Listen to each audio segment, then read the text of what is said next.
Welcome back to my YouTube channel. दोस्तों cyber cafe वाला में आप सभी का फिर से स्वागत है। आज मैं लेके आया हूँ एक और मोर इन्फॉर्मेटिव वीडियोस। दोस्तों बहुत सारे लोगों ने मुझे कमेंट करके बताया हुआ है कि सर जो हमने अपना पहला पटवारी का फॉर्म है वो भर चुके हैं, उसके बाद क्या हम संशोधन कर सकते हैं। तो आइए दोस्तों आज मैं आपको यहाँ से कंप्लीट प्रोसेस दिखाने वाला हूँ कि आपको आपका जो एप्लीकेशन नंबर होता है, जो आपका व्यापम प्रोफाइल का नंबर होता है, आज मैं आपको वहां से शुरुआत से लेके चलता हूँ कि आप उसको कैसे फॉरवर्ड करेंगे। पहले आप अपना व्यापम प्रोफाइल का नंबर कैसे निकालेंगे, उसके बाद उसका पासवर्ड कैसे निकालेंगे, उसके बाद आपकी जो प्रोफाइल में जो फोटो है वो आप नई फोटो कैसे अपडेट करेंगे, उसके बाद आप अपना फॉर्म का संशोधन कैसे करेंगे। तो चलिए दोस्तों अपनी वीडियो की शुरुआत करते हैं। तो सबसे पहले दोस्तों आपको ऑफिशियल वेबसाइट पे आने के बाद यहाँ पे आपको आवेदन का प्रोफाइल पंजीकरण क्रमांक प्राप्त करें, इस लिंक पे क्लिक करना है। इसके बाद दोस्तों आपको यहाँ पे जो आपका रजिस्टर्ड मोबाइल नंबर है वो आपको यहाँ पे डाल देना है। तो जो भी आपका यहाँ पे रजिस्टर्ड नंबर हो आप वो फिल कर लीजिए। इसके बाद एक कैप्चा डाल के आप आगे बढ़े पे क्लिक कीजिएगा। तो इससे आपके नंबर पे जो ओटीपी जाएगा, तो जो भी आपका ये आपका नंबर रजिस्टर्ड है उस पे रजिस्टर्ड नंबर पे ओटीपी जाएगा, तो आपको यहाँ पे वो ओटीपी को सबमिट कर देना है। तो ये देखिए हम आपको यहाँ पे पूरा लाइव करके दिखाने वाले हैं। ओटीपी आने में हो सकता है 1 मिनट का टाइम लग जाए, तो थोड़ा सा आपको यहाँ पे वेट करना है। तो चलिए दोस्तों यहाँ पे हमारा ओटीपी आ गया है लगभग 10 से 15 सेकंड में। तो हमने यहाँ पे अपना ओटीपी कंप्लीट कर लिया।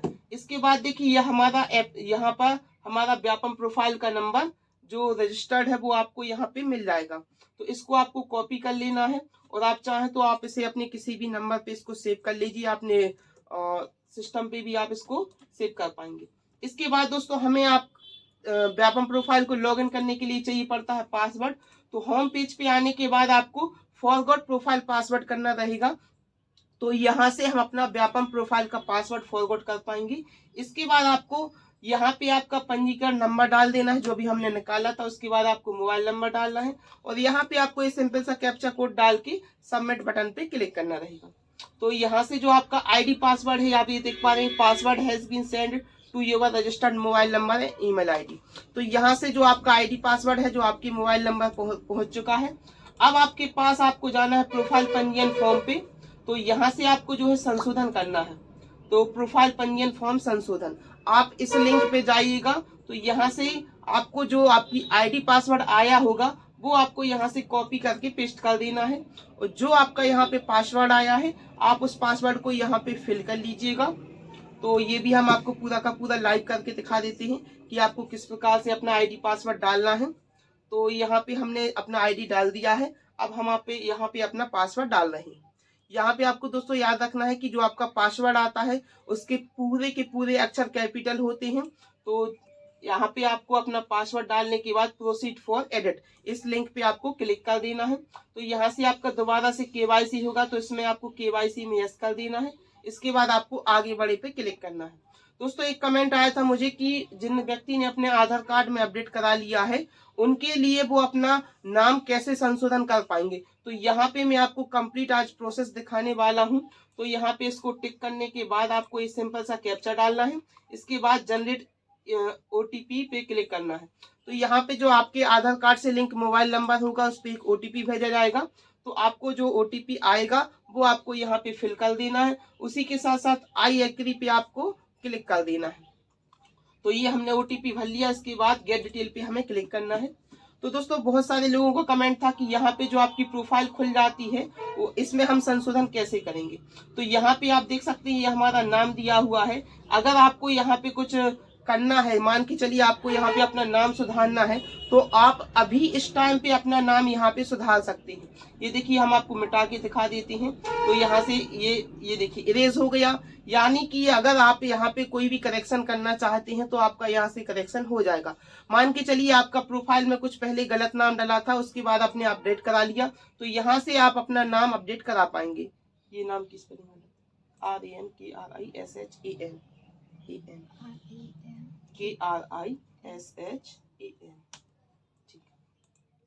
तो ये देखिए हम आपको यहाँ पे पूरा लाइव करके दिखा रहे थे। यहाँ पे आप अपना नाम, आपका सरनेम, आपका father's name, mother's name, date of birth, ये सारी की सारी चीजें आप यहाँ पे अपनी कंप्लीट अपडेट कर सकते हैं। इसके अलावा आप और भी कुछ करना चाहते हैं, यहाँ पे आपके लिए एक ऑप्शन आता है कि आप अनरिजर्व कैटेगरी से बिलोंग करते हैं। बहुत सारे लोगों ने मुझसे पूछा कि अगर हम यहाँ पे अनरिजर्व करते हैं उसके बाद हमें EWS करना है, तो यहाँ पे चूंकि मैं OBC से बिलोंग करता हूँ तो ये मेरे लिए ऑप्शन नहीं आ रहा है। जब आप यहाँ पे अनरिजर्व सिलेक्ट करेंगे उसके बाद आपको यहाँ पे EWS का ऑप्शन मिलेगा, तो यहाँ पे आपको हाँ कर देना है। जिनके पास EWS है तो वो यहाँ पे हाँ कर देंगे, ये उनके लिए ऑप्शन खुल जाएंगे। अभी मेरा OBC है इसलिए ये ऑप्शन नहीं खुल रहा है। ये भी मैं आपको करके दिखा देता हूँ। यहाँ पे अगर हम अनरिजर्व करेंगे, ये सिलेक्ट कीजिए, तो ये देखिए हमारी ऑप्शन खुल गया, यहाँ पे हम हाँ कर सकते हैं। ये देखिए ये भी मैंने आपको करके दिखा दिया कि आप यहाँ पे EWS को सिलेक्ट कर सकते हैं। तो चलिए हम यहाँ पे अपना सही कर लेते हैं, हमने OBC कर लिया। इसके बाद दोस्तों यहाँ पे आपका शैक्षणिक स्तर पूछा जाएगा, तो जो लोग वर्ग 1 का भी फॉर्म डालना चाहते हैं वो यहाँ पे PG कर दीजिए। अदरवाइज आपका यहाँ पे अगर UG है तो आप UG पे आप अपना पटवारी का फॉर्म भर सकते हैं। तो चूंकि मेरा PG हो चुका है तो मैंने यहाँ पे PG सिलेक्ट कर लिया। इसके बाद आपकी पूरी प्रोफाइल रहेगी, आप इसमें जो भी करेक्शन करना चाहें कर सकते हैं। मुझे इसके अलावा और कोई करेक्शन नहीं करना है। इसके अलावा दोस्तों आपसे एक और ऑप्शन पूछा जाता है, बहुत ही इंपॉर्टेंट, वैवाहिक स्थिति। तो जिन भी व्यक्तियों का विवाह हो चुका है उनको यहाँ पे यस करना है। उसी के साथ साथ आपको यहाँ पे डेट डालना है, आपकी शादी की डेट। यदि आपके बच्चे हो तो यहाँ पे आपके बच्चों की संख्या लिखनी है। आपके बच्चे मैक्सिमम में 2 ही मान्य है, क्योंकि शासन के अकॉर्डिंग यहाँ पे आपके 2 ही बच्चे होने चाहिए। तो यहाँ पे आपको जो भी आप जितने आपके बच्चे हो आप यहाँ पे फिल कर दीजिएगा। इसके बाद ये आपका पूछा जाएगा अंतिम बच्चे की जन्म तिथि। तो जो आपका लास्ट वाला बच्चा है आपको उसकी यहाँ पे डेट ऑफ बर्थ डालना है। इसी के साथ साथ हम आपको एक चीज और बताना चाहेंगे, थोड़ा सा ऊपर यहाँ पे दोस्तों, अगर किसी व्यक्ति का कम उम्र में शादी हो जाती है, मान के चलिए कि मैं एक लड़का हूं तो मेरी शादी अगर 21 साल से पहले हो जाती है और मैं यहाँ पे शादी की डेट जो है अपनी एज के अकॉर्डिंग डालता हूं, तो जो डेट मैंने डाली है शादी की, अगर उसके अकॉर्डिंग, इस डेट के अकॉर्डिंग जिस दिन पे मेरी शादी हुई उस डेट पे अगर मैं 21 साल का नहीं होता हूं तो यहाँ पे मैं अपना पटवारी का फॉर्म नहीं डाल सकता हूँ। या मान के चलिए कोई लड़की होती है जिसकी एज 18 से कम रही होगी और उसकी शादी पहले हो जाती है और वो यहाँ पे शादी की डेट 18 साल से पहले की कम डालती है, तो यहाँ से उसका फॉर्म नहीं डलेगा। ये दोस्तों बहुत ही इंपॉर्टेंट टॉपिक है, आपको इसे बहुत ध्यान से समझना है। तो यहाँ पे जब तक आपका जो है शासन के अनुसार लड़के की 21 साल और लड़की की 18 साल एज नहीं हो जाती तो यहाँ से आप अपना फॉर्म कंप्लीट नहीं कर पाएंगे, मतलब उनका शादी नहीं होना चाहिए शासन के नियम के अकॉर्डिंग, क्योंकि वो बाल विवाह के अंतर्गत आता है। तो यहाँ पे इस चीज को आपको बहुत अच्छे से समझना है। इसके बाद दोस्तों हमें आगे बढ़ जाना है। ये हमारा एड्रेस सब कुछ सही है, ये आपको अपनी डिटेल अपने अकॉर्डिंग भर लेना है। इसके बाद आपको घोषणा पत्र पे क्लिक करना है और पंजीकरण संशोधन करने पे क्लिक कर देना है। तो यहाँ से हमारा नेक्स्ट विंडो खुल जाएगा। यहाँ पे अपनी टेम्पलेट अपलोड करना रहेगी। तो दोस्तों आज हम वो भी आपको सिखाने वाले हैं कि आप, तो ये देखिए दोस्तों हमने आज की डेट डाल दी है यहाँ पे 23/1/2023। अब हम इस टेम्पलेट को यहाँ पे सेव करेंगे। तो Ctrl+Shift+S के साथ हमें इस टेम्पलेट को सेव कर लेना है। इसकी आपको साइज देना है, यहाँ पे आपको पहले टेम्पलेट को बनाना है तो Alt+I करेंगे आप, तो ये विंडो आपका खुल जाएगा। यहाँ पे विड्थ आपको 700 देना है, हाइट 800 देना है। तो ये हमारी टेम्पलेट जो है अपलोड होने के लिए तैयार हो जाएगी। और ये आपका जो है मैक्सिमम साइज आपका 250 KB से कम का होना चाहिए। तो ये हमारा यहाँ पे सेव हो चुका है। ये देखिए यहाँ पे हम आपको पूरा फिर से करके दिखा देते हैं। ये हमने अपनी नई टेम्पलेट सेव कर ली और यहाँ पे आप देख पाएंगे कि अभी इसका साइज जो है यहाँ पे आपका 76 KB का है, आपको 250 KB से कम का रखना है। तो इसको हम 180 के समथिंग ले जाएंगे। तो ये हमारा पहुंच गया 170, ये लगभग हमारा ठीक है। हम इसको अब सेव कर देती। तो ये हमारा टेम्पलेट सेव हो गया। अब हमें क्रोम पे जाके यहाँ, तो दोस्तों यहाँ पे आपको चूज फाइल बटन पे क्लिक करना रहेगा। तो यहाँ पे हम क्लिक कर लेते हैं। इसके बाद हमें आपकी जो हमने टेम्पलेट कंप्लीट की हुई थी यहाँ पे हम उसको सिलेक्ट करके ओपन करेंगे। इसके बाद आपको व्यू इमेजेस करना रहेगा। तो जैसे ही आप अपना व्यू इमेजेस करेंगे, ये देखिए हमारी टेम्पलेट में जो फोटो है, शाइन है और जो हैंड राइटिंग है वो नवीन वाली यहाँ पे अपडेट हो गई। इसके बाद आपको अपलोड पे क्लिक कर देना। तो यहाँ से जो हमारी न्यू डिटेल है ये देखिए अपलोड हो चुकी है। इसके बाद आपके पास ये ऑप्शन रहेंगे कि आप 10th 12th अपलोड करना चाहें। अगर आपने पहले नहीं किया है तो आप इसको अपलोड कर दीजिए। आपका कास्ट सर्टिफिकेट यहाँ पे अपलोड कर दीजिए। अगर आपका ये पहले से अपलोड है तो आप यहाँ पे सबमिट डिटेल कर सकती हैं, आपको दोबारा से अपलोड करने की जरूरत नहीं है। तो ये देखिए यहाँ से हमारा प्रोफाइल जो है कंप्लीट हो चुका है। यहाँ पे हमारी नई डेट आ गई है आपकी 23/1/2023, ये हमारी आ चुकी है। इसके बाद आप यहाँ से अपनी प्रोफाइल को प्रिंट कर पाएंगे। तो इसको आप प्रोफाइल को प्रिंट कर लीजिए, आप PDF फॉर्मेट में भी आप इसको सेव कर सकते हैं। अब जो है हम अपना जो प्रोफाइल हमारी कंप्लीट हो गई है, इसके बाद जो अपने फॉर्म में संशोधन करने वाले हैं, तो हमारी जो फॉर्म का संशोधन करेंगे उसमें हमारा नया प्रोफाइल का फोटो और डेट ऑफ बर्थ आ जाएगा। तो चलिए दोस्तों, ये भी हम आपको लाइव करके दिखाते हैं। इसके बाद आपको इस एप्लीकेशन नंबर को कॉपी कर लेना है और अब हमें जाना है मुख्य पेज पे, और आपको यहाँ पे आने के बाद भुगतान पश्चात संशोधन वाली लिंक पे जाना है। तो यहाँ पे आपको ब्लू कलर की लिंक पे जाना है। इस चेक बॉक्स को आपको टिक करके नियम पुस्तिका पढ़ने के बाद आपको आगे बढ़े पे क्लिक करना है। तो यहाँ से आपका जो फॉर्म पहले से भरा हुआ था, जो आपने पटवारी का फॉर्म भर लिया था, आपको यहाँ पे आपका एप्लीकेशन नंबर डाल लेना है, आपका ट्रांजैक्शन ID डाल देना है और डेट ऑफ बर्थ। ये भी हम आपको अभी लाइव दिखा रहे हैं। तो दोस्तों ये देखिए, ये हमारा पुराना फॉर्म है। ये हमने 13 तारीख को जो है संशोधन किया था। अब उस पे जो डेट डली थी वो पुरानी थी, 21/12/2022 की थी। तो 21/12/2022। तो अब जो दोस्तों हम यहाँ पे अपनी फोटो को चेंजेस करना चाहते हैं, तो ये हमारा PDF है। यहाँ पे हम ये जो हमारा एप्लीकेशन नंबर है ये आपको सबसे पहले मिल जाएगा। तो इसको दोस्तों आप सभी को कॉपी कर लेना है और इसके बाद आपको यहाँ पे एप्लीकेशन नंबर में यहाँ पे आप पेस्ट कर सकते हैं या आप मैन्युअली टाइप भी कर सकते हैं। इसके बाद आपसे ट्रांजैक्शन ID पूछा जाएगा। तो ये देखिए आपका भुगतान वाला विवरण है। इस ऑप्शन में आपको यहाँ पे आपकी ट्रांजैक्शन ID मिल जाएगी। बहुत सारे लोगों का डाउट रहता है कि आपको ट्रांजैक्शन ID नहीं मिलती है, तो आज ये भी हम आपका क्लियर करा देते हैं। ये आपका ट्रांजैक्शन ID आप यहाँ पे आपको पेस्ट कर देना है, जो आप भुगतान पश्चात संशोधन कर रहे हैं। इसके बाद जो आपका डेट ऑफ बर्थ रहेगा, अगर आपको वो भी मालूम नहीं है तो आप इसको यहाँ से कॉपी कर सकते हैं। ये आपका PDF पे मिल जाएगा आपको, ये भी आपको यहाँ पे पेस्ट कर देना है। इसके बाद आपको यहाँ पे कैप्चा डाल के सत्यापित कर आगे बढ़े वाली लिंक पे क्लिक करना है। तो यहाँ से आपके जो व्यापम प्रोफाइल में जो मोबाइल नंबर रजिस्टर्ड है उस पर एक OTP भेजा जाएगा। तो दोस्तों आपको वो OTP यहाँ पे फिल कर देना रहेगा।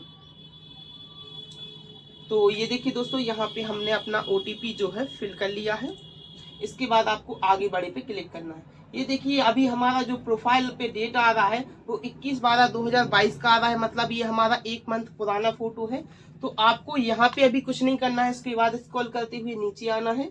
तो नीचे आने के बाद आपसे ये देखिए यहाँ पे लिंक आ चुका है कि क्या आप प्रोफाइल की जानकारी, आवेदक का नाम, पिता का नाम, माता का नाम, जन्म तिथि, मोबाइल नंबर, ईमेल ID को छोड़कर से संशोधन करना चाहती हैं। मतलब अभी तक जो हम कर रहे थे, जो अभी तक हमने संशोधन किया हुआ है, ये सारी चीजें बस छोड़ के इसके अलावा आप जो संशोधन आपने किया होगा वो आपका नवीन प्रोफाइल में हो जाएगा। बट बहुत सारे लोगों का ये डाउट रहता है कि आपका आवेदक का नाम का करेक्शन हो जाएगा क्या। तो यहाँ पे मैं आपको क्लियर करा दूं कि इसमें स्पष्ट लिखा हुआ है कि आप इतनी चीजों को अपडेट नहीं कर पाएंगे, मतलब कि जो आप फॉर्म भर चुके हैं उसमें आप अपडेट नहीं कर पाएंगे। तो चलिए दोस्तों हम यहाँ पे देखते हैं कि हमारी प्रोफाइल में अपडेट क्या हुआ है। तो आपको नवीन प्रोफाइल प्राप्त करें इस बटन पे पहले क्लिक करना है। तो ये आपका श्योर पूछेगा, तो इस पे आपको ओके कर देना है। तो यहाँ से हमारी जो है, अब देखिए हमारी फोटो आपकी ऊपर आती है या नहीं। ये देखिए हमारी फोटो आ गई है, इसमें 23/1/2023 जो डेट लिख के आ गई है, जो अभी हमने प्रोफाइल अपडेट की थी वो आ गई है। बट यहाँ पे आपका जो और कोई संशोधन है वो नहीं आने वाला। तो चलिए इसको हम नीचे आते हैं और इसके बाद आगे बढ़े पे क्लिक करते हैं।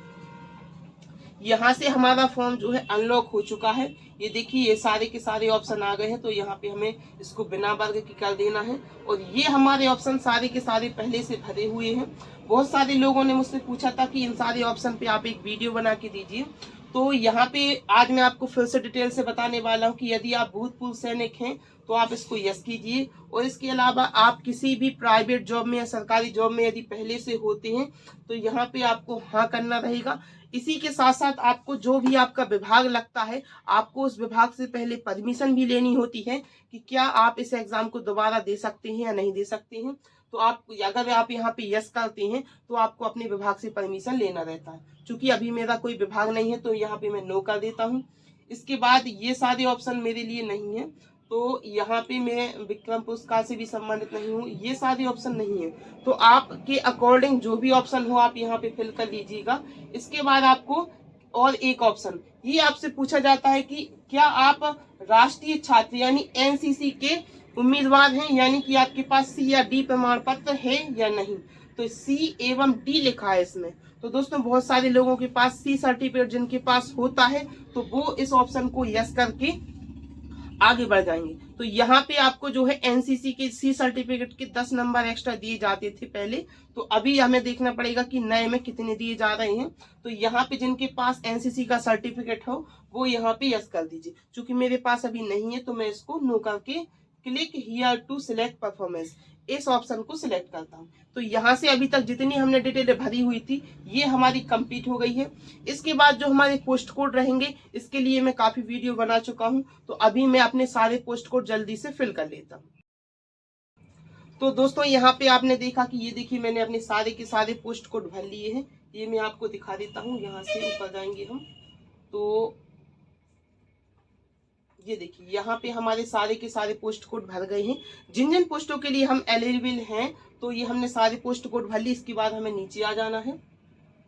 तो यहाँ से आपका रोजगार पंजीयन पूछा जाता है। ये देखिए एक व्यक्ति ने मुझे कमेंट करके बताया था कि सर मेरा रोजगार पंजीयन एडिट नहीं हो रहा है। तो यहाँ पे अगर आप क्लिक करेंगे, ये देखिए यहाँ पे हम क्लिक करते हैं तो ये अपडेट के लिए आता है। यहाँ पे मैं अपने 2 अंक मिटा के आपको दिखा देता हूँ।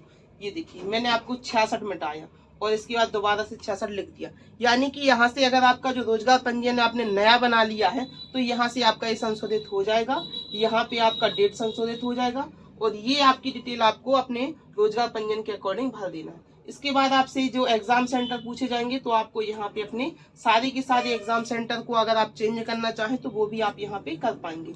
इसके बाद आपको यहाँ पे आना है, घोषणा पे क्लिक करना है और आगे बढ़ जाना है। तो आगे बढ़े पे हम क्लिक करते हैं। इसके बाद दोस्तों यहाँ पे आपका पूरा का पूरा फॉर्म का प्रीव्यू ओपन हो जाएगा। तो आपको इसको क्रॉस चेक करते हुए नीचे आ जाना है। अगर आपका पूरा का पूरा फॉर्म सही हो तो यहाँ अगर आप इसको प्रिंट आउट करना चाहें तो एक बार इसका आप प्रिंट लेके फॉर्म को दोबारा क्रॉस चेक कर लीजिए। इसके बाद आपको यहाँ पे सेव कर लेना है इस पीडीएफ को। ये हमारा सेव हो गया। इसके बाद आपको करना है प्रोसेस्ड फॉर पेमेंट। ये आपको दोबारा से नीचे आना है क्योंकि पेज रिडायल होता है तो आपको यहाँ नीचे आके प्रोसेस टू पेमेंट करना है। तो आज मैं आपको एमपी ऑनलाइन के माध्यम से पेमेंट ना करके यहाँ पे आपको फोन पे गूगल पे के माध्यम से पेमेंट करके बताने वाला हूँ। तो यहाँ पे आपको यूपीआई आईडी पे जाना है। आप यूपीआई आईडी के माध्यम से कर सकते हैं। इसके बाद आपको पेटीएम पे जाना है। ये आपको पेटीएम का ऑप्शन मिल जाएगा। तो जैसे ही आप इस पे जाएंगे आपसे बोला जाएगा अगर आप 60 रुपए का पेमेंट करना पड़ता है। तो बहुत सारे लोगों को जानकारी नहीं होती कि आपका संशोधन में कितना पेमेंट लगता है। तो ये आपका 60 रुपए का पेमेंट लगता है। इसके बाद आपको सबमिट कर देना है। तो यहाँ से आपका जो पेमेंट का मेथड है वो खुल जाएगा। तो इसके बाद आपसे यहाँ पे आप चाहें तो क्यूआर कोड के माध्यम से भी पेमेंट कर सकते हैं। ये देखिए मैं पेटीएम से इसको सेलेक्ट करता हूँ और इसको मैंने स्कैन कर लिया यहाँ पे। तो ये लॉगिन हो गया। अब आपको ये ऑप्शन हटाना है। ये सिर्फ पेटीएम वालों के लिए होता है जो आप वॉलेट से पेमेंट करना चाहते हैं। यहाँ पे आपका अकाउंट आ जाएगा तो आपको यहाँ पे पे करना है। तो जैसे ही आप इस पे पे करेंगे आपके मोबाइल पे नोटिफिकेशन आ जाएगी। ये देखिए आ चुका है। तो यहाँ से हमसे पूछा जा रहा है कि आपको 60 रुपए का पेमेंट करना है। तो यहाँ से हम इसको पे कर देते हैं। तो ये देखिए हमारा जो पेमेंट यहाँ पे हो जाएगा। ये यहाँ पे सक्सेसफुल आता है। यहाँ पे आपको वेट करना है, कुछ भी नहीं करना। ये ऑटोमेटिक आपका सबमिट हो जाएगा। स्क्रॉल करिए, ये देखिए ये आपका लिख के आ गया भुगतान है। ये आपका 60 रुपए का पेमेंट कटा है। तो दोस्तों यहाँ से आपका फॉर्म में जो भी संशोधन होगा वो आपका यहाँ पे आप देख पाएंगे। और मैंने जो स्टार्टिंग में आपको बताया हुआ था कि जो आपका फोटो है तो आप यहाँ पे फोटो देखिए। ये हमारा 21/1/2023 का नवीन फोटो आ चुका है। बट आपको जो मैंने बताया था कि आपका जो नाम और फादर्स नेम है उनमें अपडेट नहीं आ पाएगा क्योंकि अभी मैंने अपना कोई अपडेट किया नहीं है। और जो प्रोफाइल में स्पष्ट तौर पे लिखा हुआ था कि आप उसमें संशोधन नहीं कर पाएंगे तो वो शायद संशोधन नहीं भी आया है। बट यहाँ पे हमारा फोटो साइन अपडेट हो चुका है। तो दोस्तों वीडियो आप सभी को कैसा लगा आप मुझे कमेंट सेक्शन में कमेंट करके जरूर बताइएगा। वीडियो अच्छा हो तो इसे लाइक कर देना, अपने दोस्तों के साथ शेयर कर देना। थैंक यू दोस्तों।